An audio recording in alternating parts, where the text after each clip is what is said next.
ಮಲ್ಲಾಪುರ ಗ್ರಾಮದ ವಿಶೇಷ ಚೇತನ ಯುವಕನಿಗೆ ಅಂಗಾಂಗ ವೈಫಲ್ಯ ಇರುವುದರಿಂದ ರಾಯಚೂರು ಸ್ನೇಹಿತರ ಬಳಗದ ವತಿಯಿಂದ ಏರ್ಬೆಡ್ ಅನ್ನು ವಿತರಣೆ ಮಾಡಲಾಯಿತು. ಹುಟ್ಟಿನಿಂದ ಅಂಗಾಂಗ ವೈಫಲ್ಯದಿಂದ ವಿಶೇಷ ಚೇತನರಾಗಿದ್ದು, ಈ ಬಗ್ಗೆ ಮಾಹಿತಿ ನೀಡಿದ ಹಿನ್ನೆಲೆಯಲ್ಲಿ ಮನೆಗೆ ಭೇಟಿ ನೀಡಿ ವಿಚಾರಣೆ ಮಾಡಲಾಯಿತು.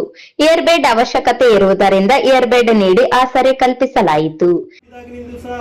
ಅಂಗವಿಕಲಿಗೆ ಒಳಗಾಗಿ ಪೂರ್ತಿ ಯಾವುದೇ ಕೈಕಾಲುಗಳು ಸ್ವಾಧೀನ ನಿಶಕ್ತಿ ಹೊಂದಿರುವಂತ ಒಂದು ಕಾರಣಕ್ಕೆ ಮಕ್ಕಂಡಿರ್ತಾನೆ. 24 ಗಂಟೆ ಸಹ ಅವನಿಗೆ ಬೆಡ್ ಸೋರು ಆಗುವಂತ ಒಂದು ಚಾನ್ಸಸ್ ಇದೆ.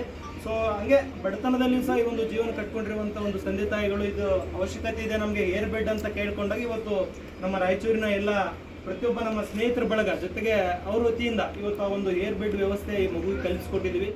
ಈ ಸಂದರ್ಭದಲ್ಲಿ ಪ್ರಾಂಶುಪಾಲರಾದ ವಿಜಯಲಕ್ಷ್ಮಿ, ಸಂಸ್ಥಾಪಕರಾದ ತಾರನಾಥ್, ವ್ಯವಸ್ಥಾಪಕರಾದ ಮಾರೆಪ್ಪ ನಾಯಕ, ಸುರೇಶ ಸಂಯೋಜಕರು ಅನ್ನಪೂರ್ಣ, ವಿನಾಯಕ್, ಮಡಿವಾಳಪ್ಪ ಬಬಲಾದಿ, ಈರಣ್ಣ ಸೇರಿ ಗ್ರಾಮದ ಮುಖಂಡರು ಉಪಸ್ಥಿತರಿದ್ದರು.